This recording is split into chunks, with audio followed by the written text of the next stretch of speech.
Hello everyone, welcome to another video of mine. It's Kemal AA, and this is another Chelsea transfer news edit video for you guys, where I'll be speaking about all the latest news surrounding Chelsea, all the surrounding news and latest developments on stories surrounding Chelsea in the past 24 hours. And I have a mixture of news: Dybala, Donnarumma, and of course going to be speaking about Christian Pulisic as well. Christian Pulisic, it's more of a talking point because again he keeps getting these reoccurring injuries, these little niggles, and it's something that I do want to discuss. But before I do get into it, make sure you smash the like button, subscribe, hit the bell notification, comment down below your thoughts and experience in the comment section below. But without further ado, let's get straight into today's transfer news edit video. And of course, make sure that you stay safe. Anyone that's watching this that is from the UK, we are heading into another national lockdown. It looks like Europe, major parts of Europe, France, Germany, Belgium, Holland, Czech Republic, especially the UK, Ireland, we're all heading into national lockdown for about 4 weeks. So stay safe, look after yourselves.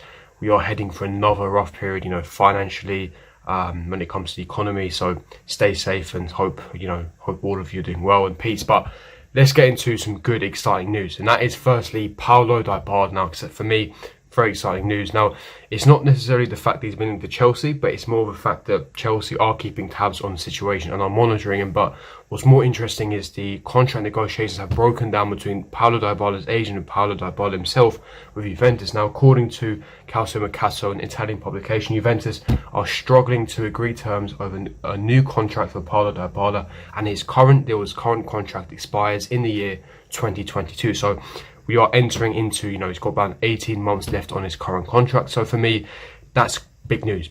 And, Dybala, I've always seen as someone who's never really peaked or really reached, his top potential.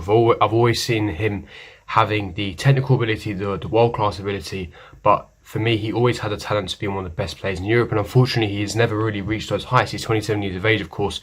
He's now currently in his prime, but for me, he's being slightly wasted. Dybala, I think, with the role that he's playing at Juventus, of course, they have to accommodate Cristiano Ronaldo because, he's one of the best players of all time, and by accommodating him, it's kind of ruining Dybala's game. A similar situation happened at Real Madrid with Karim Benzema.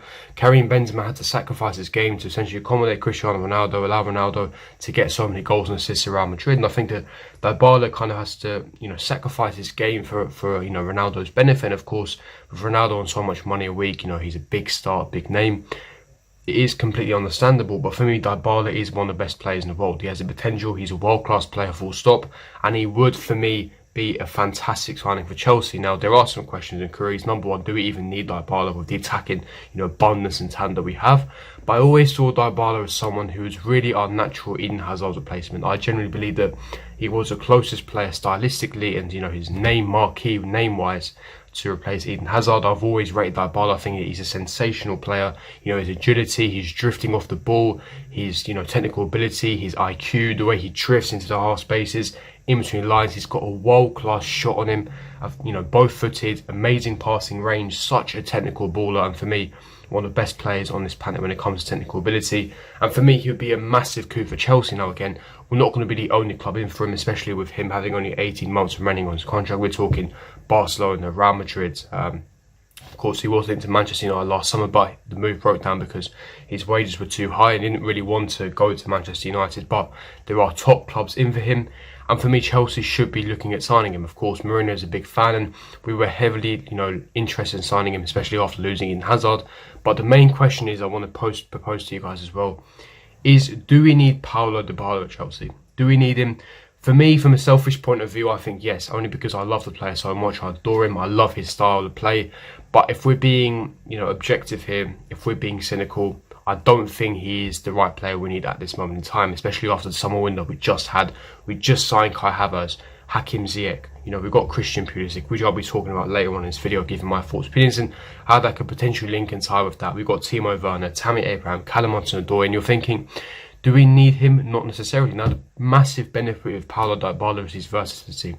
We know he is naturally a cam number 10, but he can play left wing, right wing, and of course in a false 9 position. He can play all across the front three, and that really is an added bonus and why that would be quite attractive to Frank Lampard. But with the attacking abundance and talent that we already have, do we actually need the Paulo Dybala, especially the wages that he will be commanding, especially if we do sign him? For me, I don't see this as being financially realistic, so I don't see this move happening. But for me, it would be a fantasy signing. I genuinely believe it would. I think imagine having Kai Havertz and Dybala in those two number 8 positions, having Christian Pulisic on the left, Hakim Ziyech or Callum Hudson-Odoi on the right, and having Timo Werner through the middle. That would be a sensational forward five. But like I keep stressing, it's not financially realistic, especially with the talent and the attacking ability we already have. And there's other areas of pitch that we should, in my opinion, be looking to strengthen. You know, the centre-back, look, Thiago Silva has been tremendous, Zuma has been world-class, but Thiago Silva is going to be 37 next year, and we do need a world-class centre-back to partner Kurt Zuma. Obviously, we don't rate Antonio Rudiger. Tomorrow needs a loan move. And of course, do we potentially need to sign a world-class goalkeeper? Again, another, talking point I will be making in this video. Especially, yes, Donnarumma I'll be speaking about towards the end of the video, but there are other areas of pitch that we could be strengthening. And for me, this isn't financially realistic, but with his contract expiring in 2022, you can never say never. So leave me your thoughts, opinions. Would you take Dybala at Chelsea? Do you think it's realistic? And do you think we need him at all? But moving on to the next story, I want to talk about the Pulisic situation. Now, what do I mean by the Pulisic situation? It's not that he's trying to force a move away or, contract negotiation breakdowns or, Chelsea don't rate him anymore. It's nothing to do with that. He's one of our best players. We've just given him the number 10 shirt. Now, Lampard came out after the Burnley game because, as we know, Pulisic picked up an injury in the warm-up, hence why he was replaced by Timo Werner in the starting 11. Now, Lampard commented on the Pulisic injury and he stated that he felt something on his hamstring. We tried to manage him in midweek, but we'll see what happens in the next 24 hours. We're talking minor, nothing serious. So fantastic news, good news. Now, it's nothing to do with this injury that I'm concerned about. It's the fact that he keeps having these reoccurring niggles. Now, even before he signed for Chelsea, if you look at context, and I'll take you guys back to his Dortmund days, if you look at his injury records, he kept picking up these reoccurring hamstring injuries. At Dortmund, his abductor injury, and he had a history of these, and it was really a concern for me when we signed him. And after we signed him, he had a fantastic start to the season. He was adapting, adjusting, and Lampard was easing him in. Then he had a poor spell of form. Then he scored the hat-trick against Burnley, ironically away last season. And then, of course, he was injured for a large part of the season. Again, he had another hamstring injury. And then we had coronavirus pandemic. So, of course, no football was being played about 3-4 months. And when he came back towards the end of the season, he was by far the best winger in the Premier League, was scoring numerous goals, was by far our best player, was world-class, and really showing the glimpse of what he can produce in his prime days. Now, hence why he got that deserved number 10 shirt. And now, the start of the season, right at the end of the season, the FA Cup final, when he was hitting on that tremendous, magical form, again, he picked up another hamstring injury in the FA Cup final, and he was out for a good 6, 7, potentially even 8 weeks, and people feared it was, again, his abductor injury, and yet, again, he's been injured here again, and it's another minor injury. It's again on that same hamstring, and you're thinking, number one, does he need surgery? And surgery is really dangerous because he may not be able to return as the same player, and surgery is really something that you should be using as a last resort. But is it something in the long term for us to be concerned for, and do we potentially need a replacement for him? Because, of course, if Pulisic doesn't play, we've got Callum Hudson-Odoi, but it seems like Frank Lampard doesn't rate him as much, which is a big concern in my personal opinion. Do we need to be worried about this? Now, for me, I think not at this moment in time. We shouldn't be panicking, or there shouldn't be any alarm bells ringing. But I think it's definitely something that we need to be keeping an eye on, because it has been reoccurring. It's happened too often, especially, remember, the guy's not even, old. He's only like 21, 22. So if he's picking up these many injuries when he's 22, it is a big concern. But for me, let's see how it pans out. We need to look after the situation carefully. But for me, it's definitely something that we can keep an eye on. I think that he can get over if he's looked after correctly, if he treats himself correctly. I think that, yes, if things hopefully go in our plan and we get some luck, then Christian Pulisic can overcome this injury situation. But again, it's definitely something that we need to keep an eye on, and it is something that we should be slightly concerned by. Now, moving on to the final part of the story, and hence why, before I move on to the past part of the story, hence why I'm making these Dybala comments, because if Pulisic is getting long-term injuries, we need someone long-term in that situation, and where Dybala is versatile and you can utilise his versatility, he could be useful in that sense. Hence why I brought up the Dybala and Pulisic conversation. Now, getting on to the final story, I want to talk about Gianluigi Donnarumma. Now, Donnarumma, of course, young goalkeeper from AC Milan.